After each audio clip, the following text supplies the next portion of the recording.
The criminal diaries में आपका स्वागत है। आज हम एक ऐसे मामले की कहानी में उतरेंगे जो एक स्कूल की दीवारों के पीछे छिपे एक बहुत ही भयावह सच को सामने लाता है। ये कहानी है नयन संतानी की। आगे बढ़ने से पहले एक ज़रूरी बात, ये सारी जानकारी पब्लिक में मौजूद सोर्सेस से ली गई है और इसका मकसद सिर्फ एजुकेशनल है। इस कहानी में हिंसा और अपराध से जुड़ी संवेदनशील बातें हैं, तो अपने विवेक का इस्तेमाल ज़रूर करें। चलिए उस दिन पर वापस चलते हैं। तारीख थी 19 अगस्त 2025। स्कूल की आखिरी घंटी बजती है। बच्चे क्लासरूम से बाहर निकलते हैं, हंसते खेलते घर जाने की जल्दी में। सब कुछ बिल्कुल नॉर्मल था। और उन्हीं बच्चों की भीड़ में था 15 साल का नयन संतानी। वो भी हर दिन की तरह अपना बैग लेकर दोस्तों से बातें करता हुआ स्कूल के गेट से बाहर निकला। लेकिन फिर कुछ ऐसा हुआ जिसकी किसी ने उम्मीद भी नहीं की थी। गेट से बाहर जाने के बस कुछ ही मिनटों बाद नयन वापस स्कूल के कैंपस में आता है। पर इस बार वो लड़खड़ा रहा था। उसकी स्कूल की यूनिफॉर्म पूरी तरह खून से भीगी हुई थी। इससे पहले कि कोई समझ पाता कि क्या हुआ, वो वहीं बेहोश होकर गिर पड़ा। आखिर उन चंद मिनटों में गेट के बाहर ऐसा क्या हो गया था?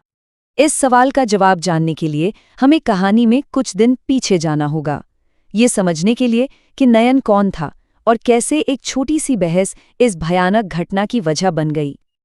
तो नयन संतानी अहमदाबाद के एक बिल्कुल सिंपल परिवार से था। उसके दोस्त और टीचर्स बताते हैं कि वो बहुत ही दयालु और हमेशा सबकी मदद करने वाला लड़का था। घर का सबसे बड़ा बेटा था, अपने माता पिता की जान।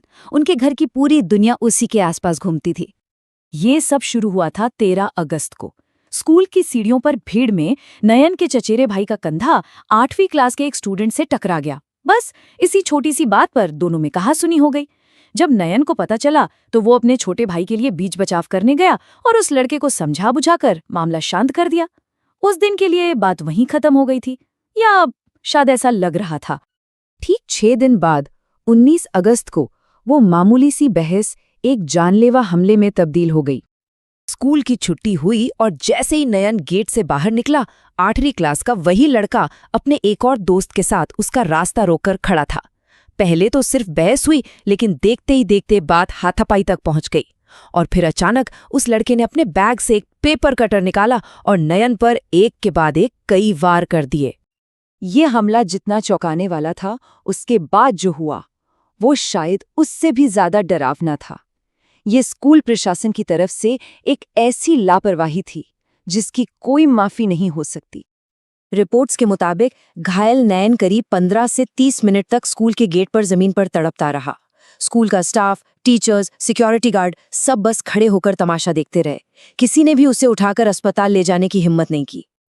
जब नयन के परिवार को किसी तरह खबर मिली तो उसकी माँ और चाची भागकर स्कूल पहुंची। उन्होंने अपने बच्चे को खून में लथपथ पाया। उन्होंने खुद एक ऑटो रिक्शा का इंतजाम किया और उसे अस्पताल ले गईं। जैसा कि नयन के पिता ने बाद में बताया, स्कूल मैनेजमेंट से उन्हें किसी भी तरह की कोई मदद नहीं मिली।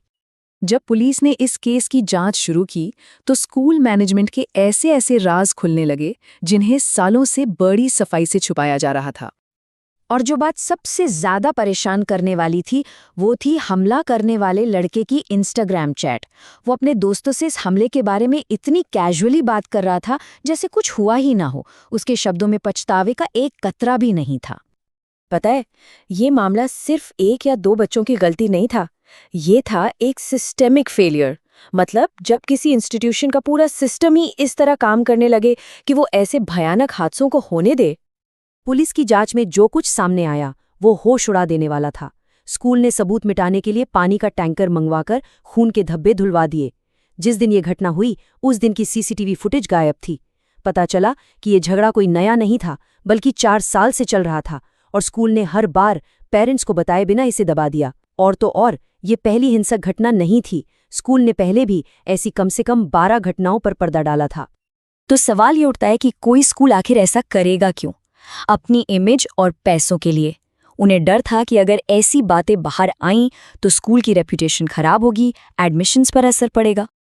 इस पूरी कहानी के बीच नयन का परिवार जो पूरी तरह से टूट चुका था, उन्होंने हिम्मत नहीं हारी और न्याय के लिए लड़ने का फैसला किया। नयन के माता पिता का दर्द शायद शब्दों में बयां करना मुमकिन नहीं है। उनकी बस एक ही मांग है, न्याय। वो चाहते हैं कि आरोपी को ऐसी सजा मिले जिससे उसके परिवार को भी उस दर्द का एहसास हो जिससे वो गुजर रहे हैं। फिलहाल इस केस का स्टेटस ये है कि दोनों आरोपी जुवेनाइल कस्टडी में हैं। स्कूल के खिलाफ लापरवाही के चार्जेस फाइल हो चुके हैं और चाइल्ड राइट्स कमीशन भी इस मामले की जांच कर रहा है। अब ये केस अहमदाबाद क्राइम ब्रांच के हाथों में है। नयन संतानी का मामला हम सबके सामने एक बहुत बड़ा और ज़रूरी सवाल छोड़ जाता है।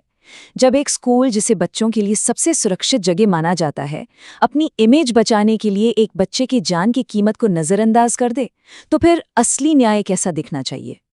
इस मामले पर आपकी क्या राय है? हमें ज़रूर बताइएगा।